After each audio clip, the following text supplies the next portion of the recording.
사랑하는 성도 여러분, 지난 한 주간도 무더위에 수고가 참 많으셨죠? 힘드시죠?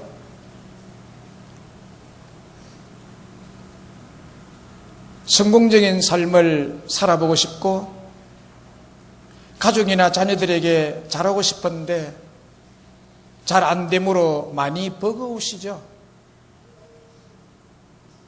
이 세상의 거의 모든 사람들은 온통 계속해서 노력해라, 힘써라, 애써라, 성공해야 된다, 중단하지 말아라, 포기하지 말아라 라는 구호에 강요당하고 있습니다.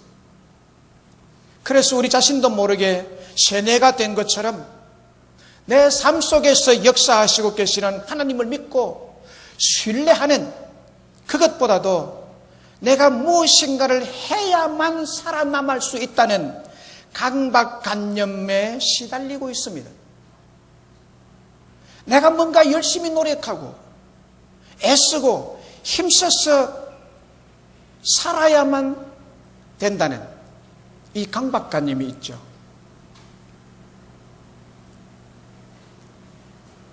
힘쓰고 애써서 열심히 살아야 한다는 사실을 부정하는 것이 아닙니다. 우리는 당연히 열심히 일해야 합니다. 하나님께서 주신 사명 붙들고 목숨 건 열정으로 우리의 삶을 살아야 합니다. 그러나 계속 그렇게만 해서는 안 된다는 것입니다. 우리의 육체와 정신세계는 균형을 이루어야 건강하고 아름다운 삶을 살아갈 수가 있습니다. 그리고 그것을 지속적으로 영위해 나갈 수가 있습니다.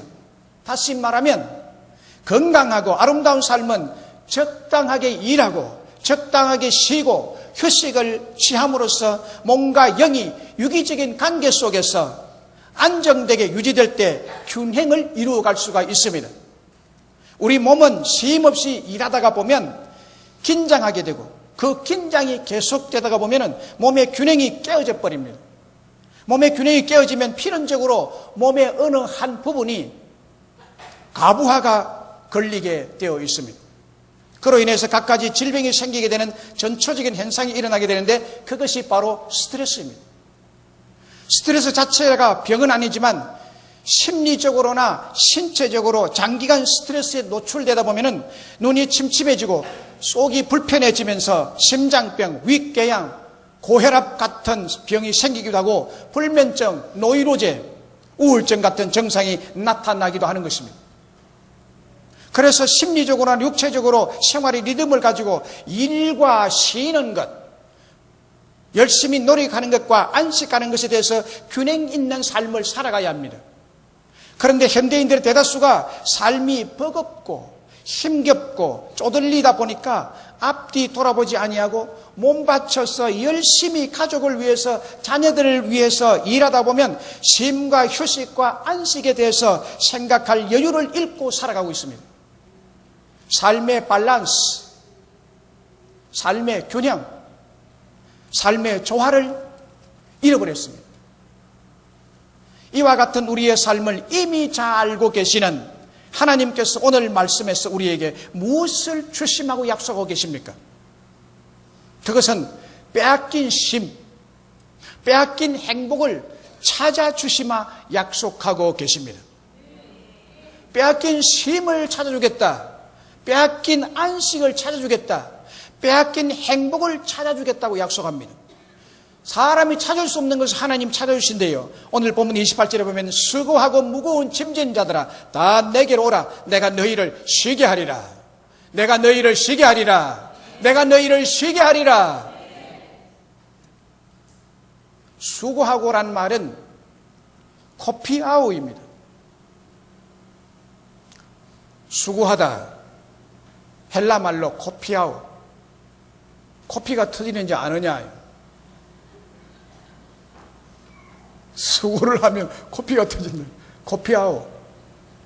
피곤하게 되다, 지치다, 열심히 일하다, 수고하다, 애쓰다, 그런 의미를 가진 단어입니다. 이 단어는 노력과 수고의 행위, 그리고 피곤하게 하는 전 삶의 과정을 나타낼 뿐만 아니라 그 결과로서 이루어지는 피곤과 극도의 피로, 그야말로 인생이 녹초가 된다 하는 뜻입니다. 코피아웃. 이 본문에서 직접적인 의미는 법률상의 짐 아래에서 지친 것을 말합니다. 그 다음에 무거운 짐진 자라는 것은 유대교의 율법 해석학자들이 성도들에게 지우는 무거운 율법의 멍에, 무거운 종교적 계명의 멍에를 의미합니다. 이것이 당시에는 너무 무거웠습니다. 그들에게. 유대교의 율법적 종교적 짐을 지고 허덕이는 자들을 나타내는 것입니다. 쉬게 하리라는 말은 아나파우로라는 이런 헬라어 단어인데, 이것은 쉬다, 안식을 주다, 육체의 휴식을 주다, 수고를 중지시키다, 그치다라는 뜻입니다. 무거운 짐, 즉 유대교의 율법적 종교적 짐을 지고 쉬지 못하는 자들에게 안식을 주고 육체의 휴식을 주고 율법적인 수고를 그치게 해주겠다는 우리 주님의 약속의 말씀입니다. 지금 세계 경제가 어렵다고 하지만은 우리나라는 현재 경제 순위 11번째입니다. 11번째. 경제 순위가 11번, 세계에서 11번째예요. 미국, 영국, 이스라엘, 선진국 이런 순서를 따져서 일본 이렇게 쭉 가다가 우리가 11번째예요. 대한민국. 1인당 국민소득도 28,000불, 약 3만 불에 이릅니다. 이 정도면 비교적 잘 사는 나라에 속합니다. 얼마나 잘 사는지 몰라요, 우리나라가. 휴대폰 하나만 봐도 그렇습니다. 지금 개인 휴대폰이 우리 가운데 없는 사람이 없습니다. 중고등학생들이 휴대폰 때문에 이번에 캠프를 못 하겠더라고요. 그래서 아예 첫 시간부터 뺏어버렸어요. 횟수 다 반납해. 그래가지고 제 가방에다 다 집어넣는. 그거 있으면요, 말씀이 안 들려요. 그거 본다고요. 옆에 앉아 나한테 문자 보낸다고. 말하면 될 건데.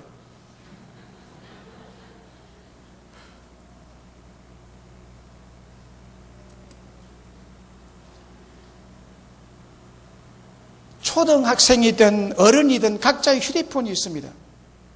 20년 전, 30년 전에 생각하면 거의 기적에 가까운 생활을 우리가 하고 있습니다.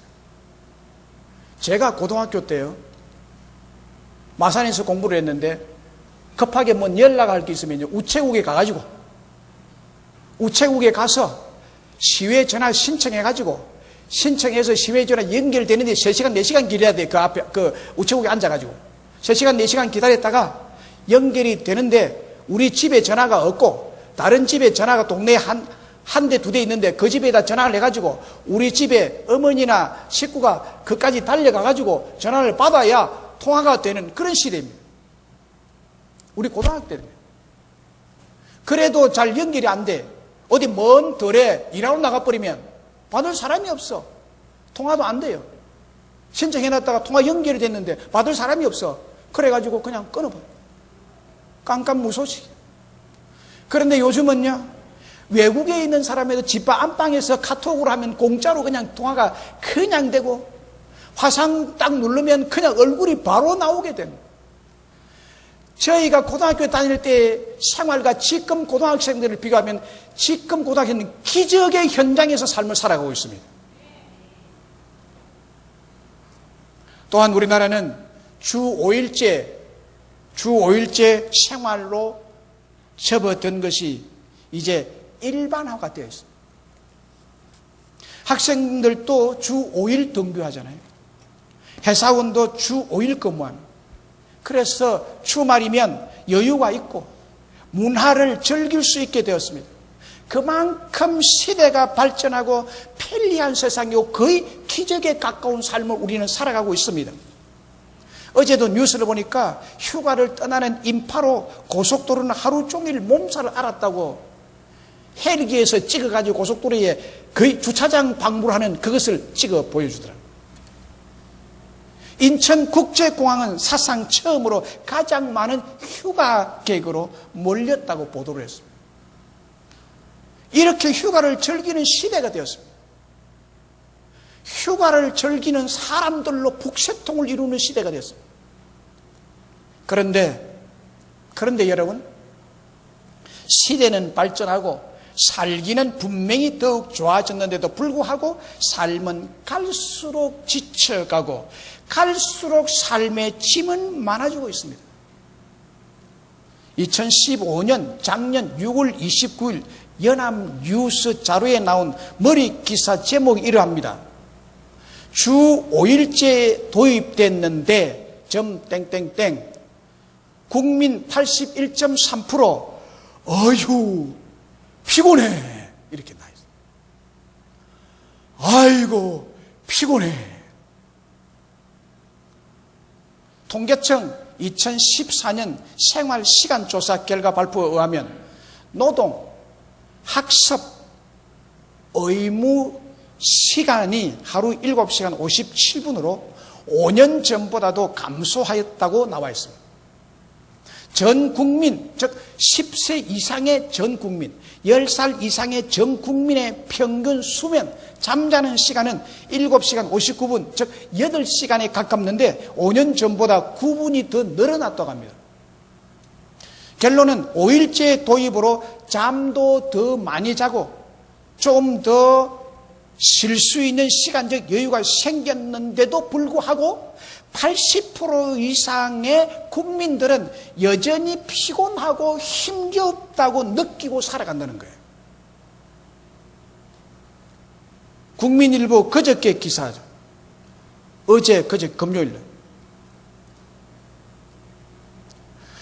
거기에 보면 이렇게 기사가 나요. 기독교인 1000명에 물었더니 경제적 지원보다 정신적 위로를 원해요.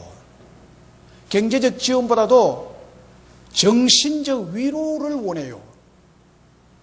이것이 오늘 우리들의 마음이고 심령의 상태를 나타내죠. 요즘 경제적 지원보다도요, 정말 마음의 위로, 정신의 쉼, 안식, 마음 편한 것, 이걸 원하죠. 그러니까 너희를 쉬게 하리라는 주님의 말씀은 수고하고 무거운 짐 때문에 빼앗긴 쉼과 빼앗긴 행복을 주님께서 다시 찾아주시겠다는 강한 의지의 표현입니다. 다시 찾아주겠다. 영육의 안식과 마음속의 진정한 평강을 하나님이 회복시키시고 찾아주시겠다는 약속의 말씀입니다. 마가복음 6장 31절에 이르시되 너희는 따로 한적한 곳에 가서 잠깐 쉬어라 하시니 이는 오고 가는 사람이 많아 음식 먹을 겨를도 없음이라 라고 말합니다.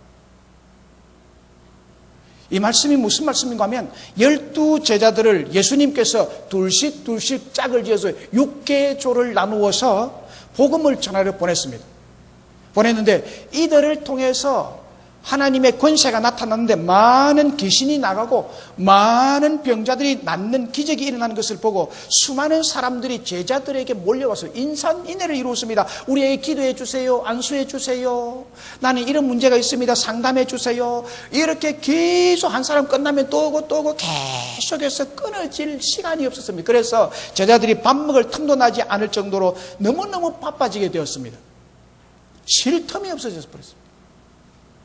이를 본 예수님께서 제자들에게 이렇게 말했습니다. 한적한 곳에 가서 잠깐 쉬고 오너라. 잠깐 쉬고 오너라.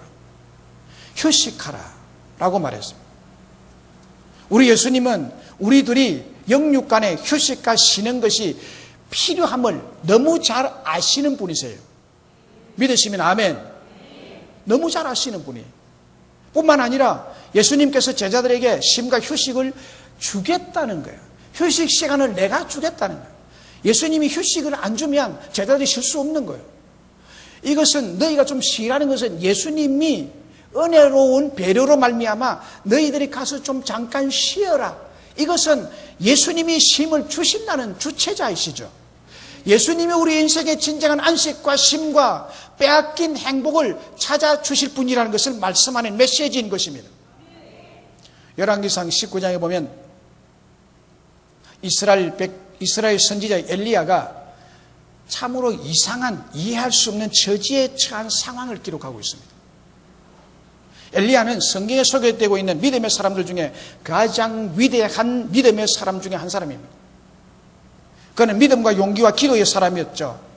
주님을 섬기는 데 충성된 자였습니다. 그리고 엘리야 선지자만큼 더 용감한 자가 있을까 할 정도로 그런 용기 백배한 선지자였습니다. 믿음에 있어서.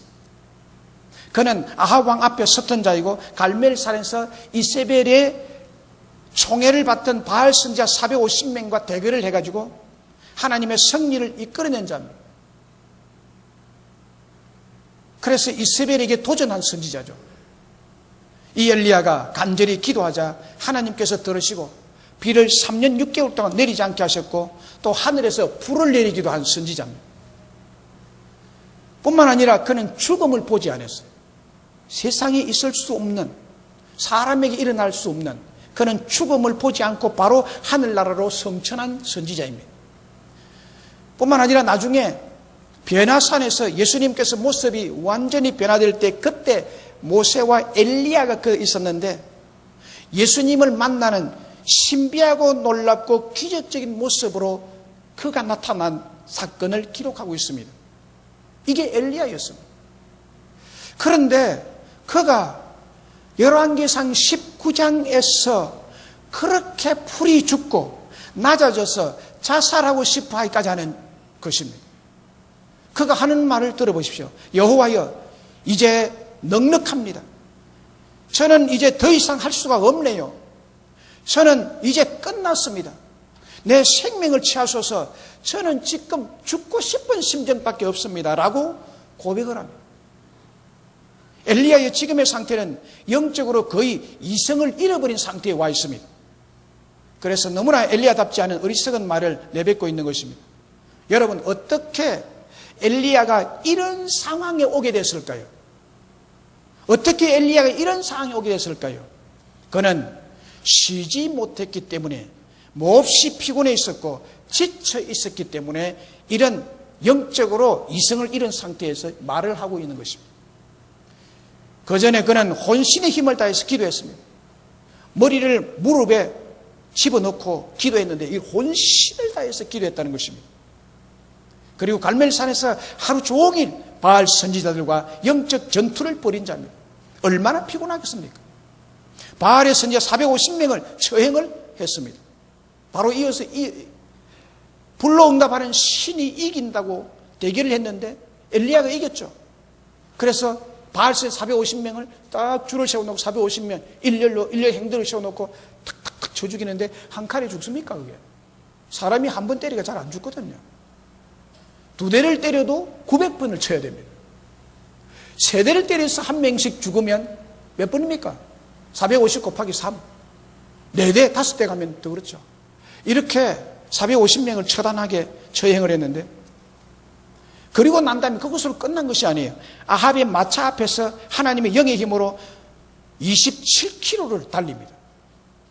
마차 앞에서, 말이 달리는 앞에서. 그러니까 말보다 더 빠르게 아하왕에서 지금 달리는데 그 달릴 때가 언제냐면 가뭄의 열기 속에서 지금 이 여름과 같이 이렇게 이스라엘 땅에 햇볕이 쨍쨍 내리쬐는 이런 열기가 숨이 헐떡거리는, 그냥 있어도 헐떡거리는 이런 상황에서 말보다 더 빨리 엘리야가 지금 달리고 있습니다. 그리고 난 다음에 또 끝난 것이 아니라 그래서 브엘세바에까지 도착합니다. 브엘세바에서 또다시 133km를 더 걸어갑니다. 134km면 여기에서 대구까지 거립니다. 경주를 지나서 대구까지 거려요. 그까지 걷고 뛰고 또 갔습니다. 그 다음에 다시 거기서 20여 마일, 말하면 30km를 더 걸어서 광야로 들어갔어요. 광야로 들어간 것은 하루길쯤 들어갔다 그랬어요. 하루길이 30km. 이런 엄청난 일이 엘리야의 몸을 그야말로 녹초가 되게 만들었습니다. 그래서 그의 몸인 쉬지 못함으로 해서 몹시 피곤하고 번아웃 됐습니다. 완전히 번아웃. 지금 그에게는 쉼이 필요하고 잠이 필요했습니다. 영혼과 육신의 새 힘이 돌아오는 회복이 필요했습니다. 그때 하나님께서 천사를 보내셔서 그에게 단잠을 주셔서 자게 합니다. 아주 깊은 잠에 빠집니다. 그리고 그를 어루만지면서 다시 깨워서 힘을 주고 계십니다. 이 천사가 누구냐? 예수 그리스도의 현현이십니다. 예수 그리스도의 현현으로서 자신의 선지자를 무한한 자비와 사랑으로 돌보시며 그에게 지금 당장 필요한 것들을 회복시키시는 주님의 손길이십니다. 할렐루야. 그에게 먹을 것과 마실 것이 필요했는데 바로 그 주님의 현현이신 천사는 그에게 먹을 것과 마실 것을 주심으로 피로로 탈진된 육신의 몸에 힘을 공급해 주고 계십니다. 그렇습니다. 우리 예수님은 오늘 본문에서 우리 모든 일들에서 우리가 벗어나서 몸과 마음과 영이 새롭게 되기 위해 휴식과 안식, 쉼이 필요한 것을 아시고 우리를 쉬게 해주시겠다고 약속하고 계십니다. 우리를 진정한 쉬게 만드시는 분은 예수 그리스도이십니다. 1986년 1월 28일 미국 플로리다주 케네디 우주센터에서 전 세계 시청자들이 지켜보는 가운데 7명의 우주인을 태운 스페이스 셔틀 챌린저가 우주를 향해서 갱음을 울리고 발사됐습니다. 그러나 발사된 이후 정확하게 1분 13초 후 73초 후에 공중에서 폭발을 하고 말았습니다. 그래서 그 안에 탑승한 우주인 7명 전원이 사망하는 참사로 이어졌습니다. 챌린저호의 폭발 원인을 규명하기 위해서 특별위원회가 구성이 됐습니다. 그 위원회에서 찾아낸 폭발 원인은 우측 고체 연료 로켓의 제로링에 이상이 있었던 것으로 밝혀졌습니다. 이 때문에 균열이 생겼고 그 균열 사이로 연료가스가 누출되면서 대폭발로 이어진 것입니다. 그런데 제로링에 문제가 생긴 근본 원인이 뭐였느냐? 제로링에 문제가 생긴 근본 원인은 어이없게도 챌린저호의 기술자들의 수면 부족이었습니다. 수면 부족이었습니다. 우주센터의 모든 기술자들은 장기간 로켓을 성공적으로 발사하기 위해서 극도의 긴장 상태와 많은 업무를 감당해 왔고 발사 전날 밤에는 2시간밖에 잠을 자지 못했다고 합니다. 결국 전문 기술자들의 집중력 저하로 이어지고 제로링에 문제가 있다는 것을 놓치고 말았던 것입니다. 정신이 멍한 상태.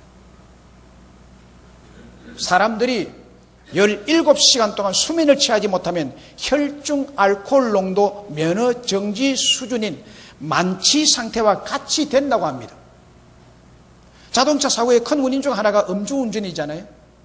하지만 그에 못지않은 원인이 수면 부족 상태에서 운전할 때 일어나는 졸음운전입니다. 사람들이 충분한 수면을 취하지 못한 상태로 졸음운전을 하거나 집중력이 떨어져서 운전 중에 즉각적인 반응을 하지 못해서 사고가 발생하는 경우가 참 많죠. 그리고 요즘은요, 고속도로에 보면 졸음 쉼터가 곳곳에 있습니다. 그리고 전광판에는 졸리면 쉬어가세요. 계속 전광판에 이것이 뜹니다. 왜냐하면 지금 졸음운전으로 교통사고가 나서 사망하는 사람들이 음주운전보다도 훨씬 많이 나타납니다. 그래서 우리가 일하는 것만큼 여러분, 일하는 것만큼 중요한 것이 쉬는 것, 휴식하는 것입니다. 안식하는 것입니다. 우리에게 참 감동과 기쁨을 주는 음악, 찬양, 여기에 만약에 악보에 여러분 쉼표가 없다면 어떻게 될 것 같습니까? 쉼표 없이 찬송가 1절부터 4절까지 노래를 부른다고 한번 상상해 보세요. 그렇게 한 곡 부르면 절도, 두 곡 부르면 사망입니다. 쉼과 멈춤이 중요하고 결정적입니다. 노래에 있어서 쉴 때 쉬어줘야 되는 거예요. 숨을 쉴 때 숨을 쉬어줘야 되는 거예요. 지금까지 말씀드린 대로 우리 인생을 살면서 열심히 일하고 달려가는 것만큼 멈추어 서서 안식하고 쉬는 것이 중요하다는 지혜를 발견하게 됩니다. 미국 프린스턴 대학에서 심리학자들이 신학생을 대상으로 착한 사마리아인 실험을 한 적이 있습니다. 착한 사마리아인이 누구냐? 신학생들을 대상으로. 신학과 학생이 지나가는 길목에 어떤 한 사람이 쓰러져서 위급한 상황을 연출했습니다. 실험은 과연 어떤 사람이 도와주는 사람이 되는가라는 조사였습니다. 누가 선한 사마리아처럼 위급한 상황에 처해 있는 사람을 도와주느냐? 그런데 실험 결과가 매우 놀라웠습니다. 도움을 준 사람이 누구냐? 그 사람이, 도움을 준 사람이 선하고 착한가 그렇지 않은가 하는 인격과 인간성보다는 그 사람이 시간의 압박, 즉 얼마나 바쁘고 시간이 급한가에 따라서 그 결과가 나왔다는 것입니다. 인간성이나 인격이 아무리 좋은 사람도 시간의 압박에 시달린 정도가 크면 그냥 지나쳐갔다는 것입니다. 바빠 가버립니다. 바쁘니까. 반대로 시간의 압박이 적은 사람, 즉 바쁘지 않고 여유가 있는 사람은 기꺼이 도움을 줬다라고 나타납니다. 이처럼 여유와 쉼, 휴식과 안식이 우리 삶에 있어서 결정적으로 중요함을 여기에서 볼 수가 있습니다. 우리에게 안식과 쉼이 필요한 이유가 여기에 있는 줄로 믿습니다. 과학자요 신실한 크리스찬이었던 파스칼은 인간의 모든 불행은 휴식할 줄 모르는 데서 생겨난다고 했습니다. 우리에게 닥치는 불행을 피해갈 수 있는 길은 휴식이 필수라는 경험적 고백입니다. 그래서 우리 예수님께서 우리의 삶을 안전하고 행복하고 환희와 기쁨이 넘치는 성공적인 삶을 살도록 하시기 위해서 쉬게 하시고 쉼을 주시고 참된 안식을 주시는 분임을 믿습니다. 디지털 마케팅 분야의 최고 전문가이며 비숍 인포메이션 그룹의 회장인 빌 비숍이라는 분이 계십니다. 그분이 이 방면의 전문가인데 빌 비숍 박사가 디지털 시대의 마케팅 전략과 판매 전략에 적용할 수 있는 새로운 방법을 제시한 전략서인 관계 우선의 법칙이라는 책이 있습니다. 디지털 시대의 마케팅 전략, 관계 우선의 법칙 책이 있는데요. 그 책은 이렇게 시작합니다. 어린 시절 집 근처 호수에서 배로 사람을 실어 나르던 론과 밀턴의 이야기로부터 시작합니다. 두 사람 모두 작고 낡은 배를 가지고 있었습니다. 얼마나 낡은 배냐? 이 배는 역한 기름 냄새가 나고 좌석은 찢어져서 앉을 수도 없는 그런 좌석을 가진 배고 엔진은 얼마나 시끄러운 소리를 내는지 기가 따가울 정도로 엔진 소리가 시끄럽고 배 밑바닥에는 배가 깨져가지고 물이 섬에 들어옵니다. 이렇게 낡은 배를 운항하는 론과 밀턴의 이야기로 이 관계 우선의 법칙 책을 시작합니다. 배를 탄 사람들은 그저 살아서 호수를 건너가는 것만으로 만족하는 이런 상태의 배였습니다. 그런데 론이라는 사람은 하루도 쉬지 않고 열심히 한시도 쉬지 않고 배를 운행하고 노를 졌습니다. 반면에 밀턴은 일주일에 이틀을 쉬었습니다. 이틀을. 론이 밀턴이 쉬는 날에는 손님이 많아져 가지고 너무너무 즐거워했습니다. 그래도 밀턴은 이틀을 쉬는 데는 중지하지 않았습니다. 그리고 이틀을 쉬는 이유가 있었습니다. 쉬는 날에는 더 좋은 배를 만드는 작업에 매달렸던 것입니다. 그는 3년 동안 쉬는 날에 새 배를 만드는 작업을 했고 배를 완성했습니다. 새 배는 옛날 것보다 손님을 10명 이상 더 태울 수 있는 크기의 배가 되었고 빠르기는 훨씬 빨라서 5배나 더 빨리 호수를 건널 수가 있었습니다.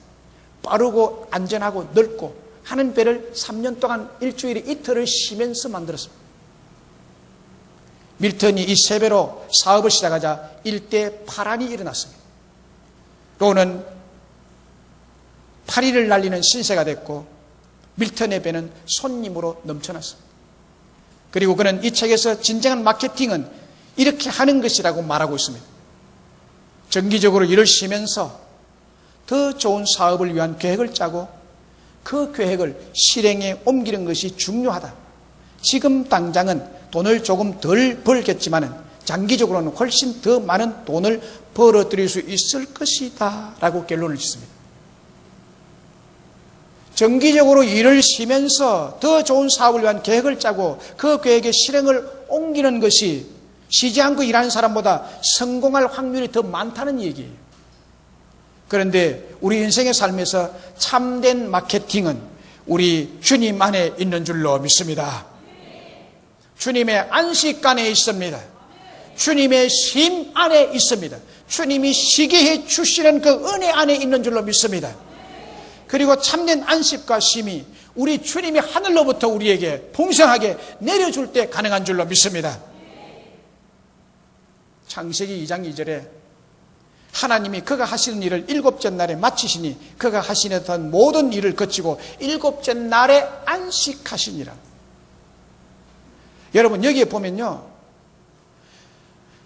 왜 마치신 일이 6째 날이 아니고 우리는 다 6일 동안 했다고 생각하잖아요. 보통 하나님 창조 역사를 며칠간 했죠. 6일이에요 그러잖아요. 그런데 여기 창세기 2장 2절에 보면요, 그가 하시는 일을 7째 날에 마쳤다 그랬어요. 6일이 아니에요. 왜 7째 날일까요? 그것은 7째 날에도 창조하신 일이 있다는 것입니다. 하나님이 7째 날에 창조하신 일이 있는데 그것이 곧 안식을 창조하셨다는 거예요. 이 안식과 진정한 쉼, 안식과 진정한 쉼으로부터 열매가 맺어지는 것은 인간의 행복인데 이것을 창조하신 것은 하나님이 하셨는데 안식을 누가 만드셨느냐? 하나님이 만드셨는데 그 안식을 언제 창조했느냐? 7째 날에 창조했습니다. 할렐루야! 이 안식이라는 말이 히브리 말로 샤바트입니다. 샤바트인데 그 뜻은 거치다, 중지하다, 쉬다, 휴식하다. 그래서 하나님이 진정한 안식을 창조하신 분이고 인간에게 가장 행복한 안식과 쉼을 주시는 분은 여호와 하나님이신 것을 여기에서 말씀하고 있는 것입니다. 하나님의 창조사역에서 베푸신 은혜 중에 가장 크고 절정에 이르는 마지막 7째 날에 창조하신 축복과 행복이 바로 안식과 쉼을 우리에게 주셨다. 이것을 통해서 육체적, 정신적으로 쉬게 하시고 복을 주셨습니다. 이것을 통해서 잃어버렸고 빼앗긴 심령의 안식과 평강과 쉼을 우리에게 회복시켜 주셨습니다. 창세기 2장 3절에 보면 하나님이 7째 날을 복되게 하사 거룩하게 하셨다고 말합니다. 출애굽기 20장 11절에서도 7째 날에 쉬었습니다. 그러므로 나 여호와가 안식일을 복되게 하여 그 날을 거룩하게 하였느니라. 하나님은 안식일에 쉬시면서 그 날을 거룩하게 구별했고요, 그 날을 복되게 했고 축복까지 내리신 날이 안식입니다. 그러므로 안식과 휴식과 쉬는 것에는 구별된 거룩성이 따르고 축복이 함께하는 줄로 믿습니다. 하나님이 주신 쉼은 우리 인간에게 잃어버렸고 빼앗긴 심령의 안식과 평강과 쉼을 회복시켜 주시는 크나큰 창조의 역사이고 하나님의 크신 은혜입니다. 하나님 우리 모두에게 노력해라, 힘써라, 애써라, 성공해야 된다, 중단하지 마라, 포기하지 마라는 구호에 강요당하고, 그래서 우리 자신도 모르게 세뇌가 여기에 된 것처럼 내 삶 속에서 역사하시고 계시는 하나님을 믿고 신뢰하는 것보다도 내가 무엇인가를 계속 노력해야만이 살아남을 수 있다는 강박관념에 시달리다가 참된 쉼을 도둑맞고 참된 안식과 그로 인해서 찾아드는 행복도 빼앗긴 채 살아가는 우리에게, 우리 모두에게 참된 쉼과 안식과 행복을 찾아주시는 줄로 믿습니다. 그것을 찾아주실 분이 우리의 왕이시여 최고의 근세자이시여 그분이 우리의 구세주이십니다. 2011년 1월 15일에 아덴만 근처에서 화학물질 운반선인 사모 주울리호 배가 소말리아 해적들에 의해서 피랍이 된 사건이 있었습니다. 이 배는 한국 국적의 배로서 석해균 선장을 비롯해서 한국인 8명이 탑승하고 있었습니다. 이 배에 탑승한 승무원들과 선장은 생명의 위협을 받게 되었고 또 화학물질을 몽땅 빼앗기는 엄청난 손해를 볼 위기에 처하게 되었습니다. 이 소식을 들은 당시 대통령은 즉시 이들을 구출하라, 우리나라 사모 주얼리호를 즉시 빼앗아 오너라, 즉시 구출해라고 명령을 내렸습니다. 빼앗긴 것을 빨리 찾아라. 이 명령을 하달받은 해군 사령부에서 조영국 함장과 완전 무장한 해군 특전사 군사 요원들이 탑승한 체영함을 아덴만에 파송했습니다. 1월 15일이 일어난 사건인데 1월 21일 새벽에 체영함이 아덴만에 도착했습니다. 그래서 그때 이 작전, 구출 작전을 아덴만의 여명 작전이라고 붙였습니다. 이 작전명을 가지고 새벽 3시 30분부터 작전을 개시한 지 6시간 58분 만에 빼앗긴 주얼리호와 선장과 선원 모두를 구출하려는데 성공하게 됩니다. 빼앗긴 것을 다시 찾아옵니다. 해적들이 사모 주얼리호의 모든 재산을 통째로 빼앗고 행복을 빼앗는 것처럼 우리의 참된 쉼과 행복을 통째로 빼앗는 이 세상의 성공의식, 부자의식, 쉴 수 없다는 구호와 강박의식으로부터 우리를 구출하셔서 우리에게 참된 쉼, 안식, 행복을 찾아주실 분은 우리의 왕이시여 최고의 근세자이시여 구세주이신 예수 그리스도이십니다. 예수님이 우리를 쉬게 하시고 참된 안식을 주시고 행복을 찾아주시는 분임을 믿으시기를 주의 이름으로 축원합니다. 우리 다 같이 찬양 하나 하십시다. 주는 완전합니다. 이 가사가 정말 은혜를 줍니다. 이 시간 우리 가사를 깊이 생각하면서 같이 찬양합시다. 우리는 약하죠. 우리는 실수자입니다. 주님 우리 모든 것을 회복시켜 주실 것입니다. 우리는 연약합니다. 우리는 오늘을 힘겨워합니다. 우리는 오늘 힘겨워합니다. 주께 이루며 쌓인 뒤에 부족합니다. 우린 연약합니다. 주여 우린 넘어집니다. 주여 우린 넘어집니다. 오늘 하루 또 실수합니다. 오늘 하루 또 실수합니다. 주의 긍휼을 구하는 죄인입니다. 그래서 우리는 주님만 바라봅니다. 아멘. 하나님 주님의 하나님 주님의 은혜 온 세상 위에 넘칩니다. 가릴 수 없는 주 영광 온 땅 위에 충만한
높아집니다. 우리는 또 실수를 하는 실수가 많은 자입니다. 오늘 하루 또 실수합니다. 주님의 긍휼이 필요한 죄인입니다. 그래서 이 시간 주님만 바라봅니다. 주만 바라봅니다. 한없는 주님의 은혜, 한없는 주님의 은혜, 온 세상 위에 넘칩니다. 가릴 수 없는 주 영광, 온 땅 위에 충만합니다. 주님만이 길이오니 우리 그길 따라갑니다. 그 달에 우리를 이루신 주는 완전합니다. 아멘. 쉼을 빼앗기고 안식을 빼앗겨서 쉴 수 없고 안식할 수 없는 우리에게 온 세상 위에 넘치는 주님의 은혜로 우리 주님께서 진정한 안식과 쉼을 회복시키시는 완전하신 분이십니다. 할렐루야. 그러면 우리가 어떻게 해야 이 놀라운 은혜를 지속적으로 누릴 수 있을까요? 그것은 예수님께서 함께 멍에를 메어주시니까 함께 메고 가자고 하십니다. 멍에를 함께 메자. 29절 30절에 보면 나는 마음이 온유하고 겸손하니 나의 멍에를 메고 내게 배우라. 그리하면 너희 마음이 힘을 얻으리니 이는 내 멍에는 쉽고 내 짐은 가벼움이라. 주님의 멍에가 있습니다. 주님이 메고 계신 멍에가 있다는 거예요. 나의 멍에라는 것은 예수님이 메고 계신 멍에. 내가 함께 메는 이 멍에를 너도 같이 메고 가면 참된 안식과 쉼을 얻을 것이라고 말합니다. 예수님의 멍에는 온유하고 겸손한 마음속에서 신비로울 정도로 진정한 마음의 안식과 쉼을 얻을 수 있기 때문입니다. 당시 유대인들의 무거운 율법의 멍에, 무거운 종교적 계명의 멍에들과 비교해 볼 때 우리 예수님의 멍에는 쉽고 우리 예수님의 짐은 너무 가벼웠습니다. 예수님의 제자들에게도 역시 계명이 있었으나 이 계명들은 무겁지 않았습니다. 하나도 짐이 되지 않았습니다. 왜냐하면 예수님께서는 마태복음 11장 28절에 부름에 응하는 사람들과 함께 멍에의 짐을 함께 지어준다고 말씀하고 있기 때문입니다. 요한일서 5장 3절에 그의 계명들은 무거운 것이 아니로다 했습니다. 무거운 것이 아니라. 왜요? 왜 무겁지 않아요? 그 이유는 이 계명들은 예수님께서 함께 메어주시는 사랑의 계명들이기 때문입니다. 이 사랑의 계명은 은혜의 계명이고 함께 지는 것이기 때문에 저절로 힘이 생기고 생명력이 생겨나고 또 자발적으로 지는 것이기 때문에 너무 쉽고 가벼운 것입니다. 그러므로 마음이 온유하고 겸손한 예수님의 멍에를 메고 예수님의 가르치심을 온유하고 겸손한 마음으로 배움에 따르는 여러분 되시기를 간절히 바랍니다. 그리하면 신비로울 정도로 예수님이 주시는 진정한 마음의 안식과 힘을 얻을 수 있고 삶의 에너지가 넘치고 성공적인 삶이 살도록 역사하여 주실 줄로 믿습니다. 말씀을 맺습니다. 사랑하는 여러분, 오늘 우리가 들은 말씀은 이 세상의 모든 사람들은 계속해서 노력해라, 힘써라, 애써라, 성공해야 된다, 중단하지 말라, 포기하지 말라라는 구호에 강요당하고 있습니다. 우리 모두는 이런 세상적 논리에 세뇌가 된 것처럼 내 삶 속에 역사하고 계시는 하나님을 믿고 신뢰하는 것보다도 내가 무엇인가 열심히 노력해야 살아남을 수 있다는 강박관념에 시달리고 있습니다. 그래서 우리 모두는 삶의 균형을 상실하고 말았습니다. 이런 이유로 우리의 삶의 결과는 위기를 몰고 왔습니다. 그런데 우리의 육체와 정신 세계는 균형을 이루어야 건강하고 아름다운 삶을 계속적으로 영위해 나갈 수가 있습니다. 그래서 우리는 이 위기를 탈출할 수가 있습니다. 그것은 적당하게 일하고 적당하게 쉬고 안식하고 휴식을 취하는 데 있습니다. 이 적당한 쉼은 우리 주님 안에서 가능하기에 우리 주님께서 오늘 우리들에게 빼앗긴 쉼과 빼앗긴 행복을 찾아주시마 약속하시고 회복시켜 주시겠다고 말씀하고 있습니다. 우리 주님은 이미 우리의 수고와 무거운 짐을 십자가에서 벗겨주신 줄로 믿습니다. 이제 우리 모두 그 벗겨진 어깨 위에 주님의 쉽고 가벼운 멍에를 메고 따라갈 때, 함께 메고 따라갈 때 지속적인 삶의 균형이 가능하게 될 줄로 믿습니다. 그리고 잃어버리고 빼앗긴 행복이 주님 안에서 쉼과 안식과 휴식을 통하여 회복되는 축복이 우리 모두에게 충만하게 부어주실 줄로 믿습니다.